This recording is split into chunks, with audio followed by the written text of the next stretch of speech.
Hello, welcome to our Experiencing Piano for Kids class in fall 2020. This video is just a little introduction guide to show you how to use and access the different types of course content that we have for this class. So there are a couple of major components to the course. The first one, of course, is the live class session via Zoom that your child will participate in every week. For that live class, just make sure that you are comfortable using Zoom.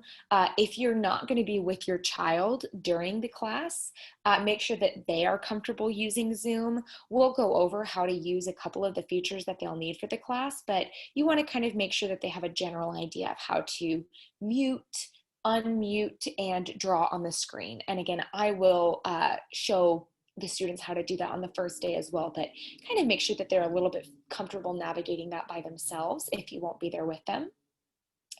Make sure that they're in a comfortable place in your home at the piano, that there's limited distractions during the class. Make sure that they have something to write on and they have something to write with. And if you will be in the class with your child, which I definitely encourage, especially for the younger age groups, if you're able to be with them during the class, that's ideal. If not, it's really not a problem. It's totally fine.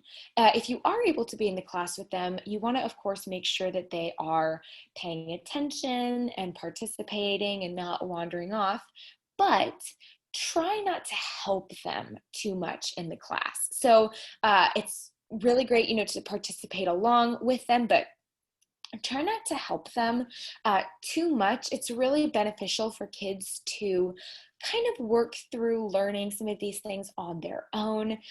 It's useful for me as a teacher to see the kind of mistakes that the students make.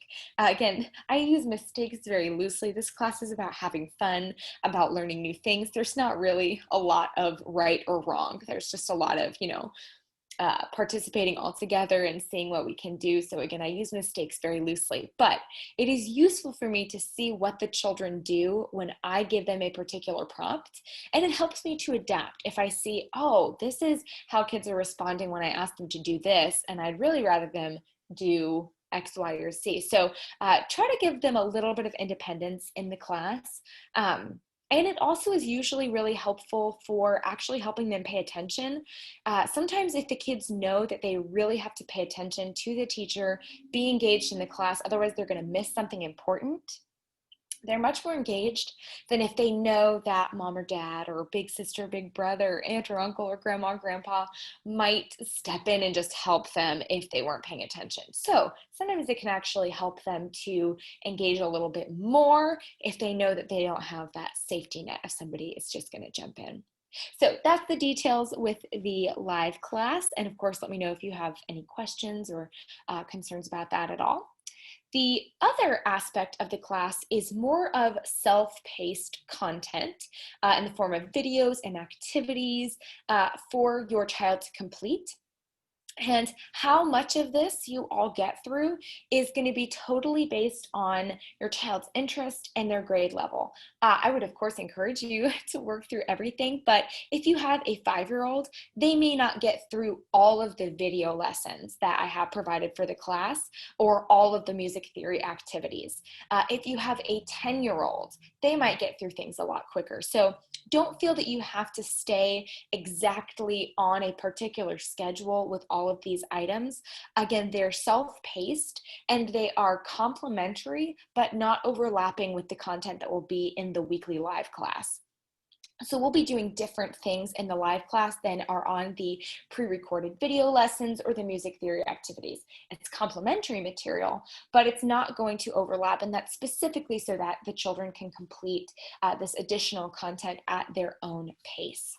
So we will go ahead and I'm going to show you the Google Drive folder that you should see when you first open your email. So when you get the email from me, there should have been a thing that said, watch this video first. And if you're doing that, you've done it exactly right. And then there should be a link to a YouTube playlist, and that will lead you to all of the video lessons. And we'll take a look at that in just one second. And then the last link should be one to a Google Drive folder. That looks just like this here. So if you do lose track of that email with the YouTube playlist in it, what you can easily do is go here to this weekly guide document folder. And we're just going to open this right here. And I can take myself, and this will link it to our class playlist. So let's go ahead and take a look at the playlist for the class. So you can see all of these really like mid-action thumbnail pictures from the class videos. So each of these videos will take your child through some content that is provided in each of the weekly folders, which we'll take a look at in a second. You can see they range in length. Some of the first ones are a little bit longer because there's a little bit more to go through. So you can have your child watch these. There are 12 videos. You can have your child watch one every week, or you can have them watch it at whatever schedule. If they want to watch 2 every week, that's great. If they can get through about half a video in a week, that's just fine. And I also encourage you, because some of the videos are a little bit longer, it's totally fine to have them watch this video in multiple parts. So have them watch 10 minutes on Monday, 10 minutes on Tuesday, etc. And again, it totally depends on what you guys want to do. For these videos, make sure that they're at the piano and that they have the materials from the weekly unit, which I'll show you in just one second, available. And you can look at those materials if you have them printed out or on an iPad or tablet or something. That's all just fine. So this is where you'll find those weekly video lessons. Then we'll go back over, let's keep looking at the weekly guide document really quick. So each week in the weekly guide, you'll have the link to the video lesson. You will have a practice chart. Again, as it says right here, this is totally optional. I'm not going to look at it. I'm not going to be like collecting these or anything, but it can be really helpful for keeping you organized and keeping you on track to record what your goal was for your practice, how many minutes your child practiced, and which items they practiced, and any notes. So again, if your child is really motivated with piano and really wants to learn, this could be a great option for them to use. There's also the listening activity for the week. So when you click on this link right here, it will take you to our class listening playlist. And let me go ahead and pop this up right here. So this is a variety of classical music pieces. And they have different listening and creative prompts for the kids to respond to each of these items on the playlist. So if we go back over here, so the first activity is, the week one is the Carnival of the Animals, which is the first item on that playlist, part 1. So we'll listen to this video for 2 weeks because it's a little bit of a longer one. And so I give you the marks. So you should start from the beginning and listen to this timestamp for this week, or as long as your child wants to listen. Again, I'm not going to be checking up and asking and making sure that you made your kid listen to 10 minutes of this music in 1 week. It's totally up to what they want to do. And then I give them a little prompt down here for exactly what they should do. Usually it's kind of drawing a picture or writing something down.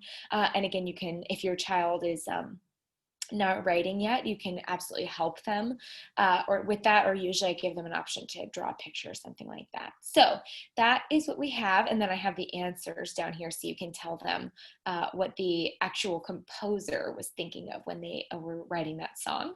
So then they have the same thing for each week. So the week 2, we have the video lesson, practice chart, listening activity. Week 3, video lesson, practice chart, listening activity. And then let's scroll down just a little ways. Starting in our week 5, we also have some music theory activities. And so when you click this link, it will take you to a website called musictheory.net. And it will bring you to an exercise for your child to fill out where they're going to be clicking what the correct note name is for the note with the red dot on it. So they'll go through and they'll just click the note names, and I have a goal for them to do 25, see how many they get right. If they get the answer wrong, it just lets them keep trying, which I encourage the kids not to do this, where they just click them all until they guess. So if you're with them, encourage them not to do exactly what I just did. And again, they can use that as many times as if you click on this link, it will just reset and start again. So let's go back to the main page here. So if we go to our folder,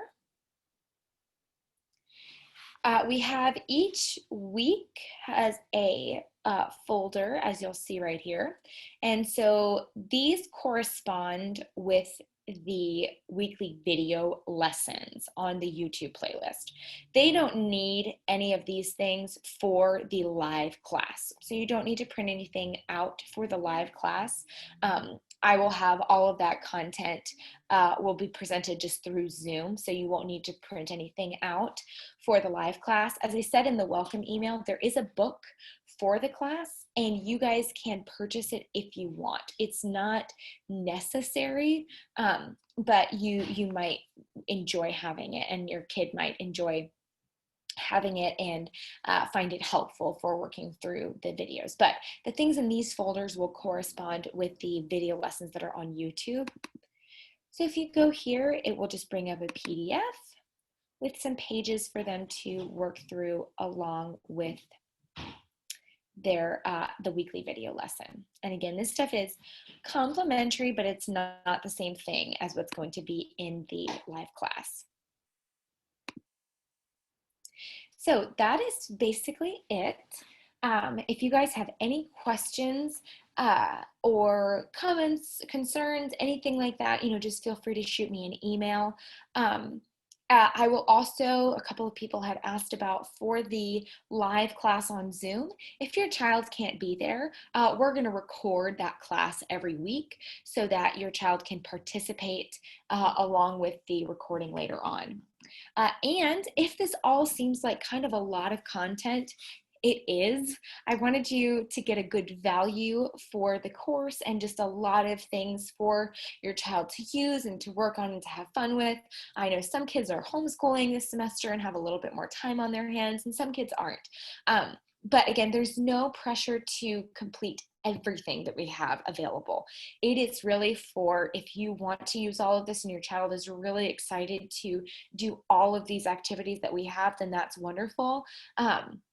But by no means should you feel any pressure or like you're falling behind or you're not participating in the class adequately if you're not using every single item we have available. Again, I wanted to give the parents and the students a ton of content to use, to have fun with, to continue using, but there's no pressure if you don't get through all of it. So feel free to go ahead and maybe navigate this for yourself now by clicking on the links in that email, and I will look forward to seeing you all this coming week.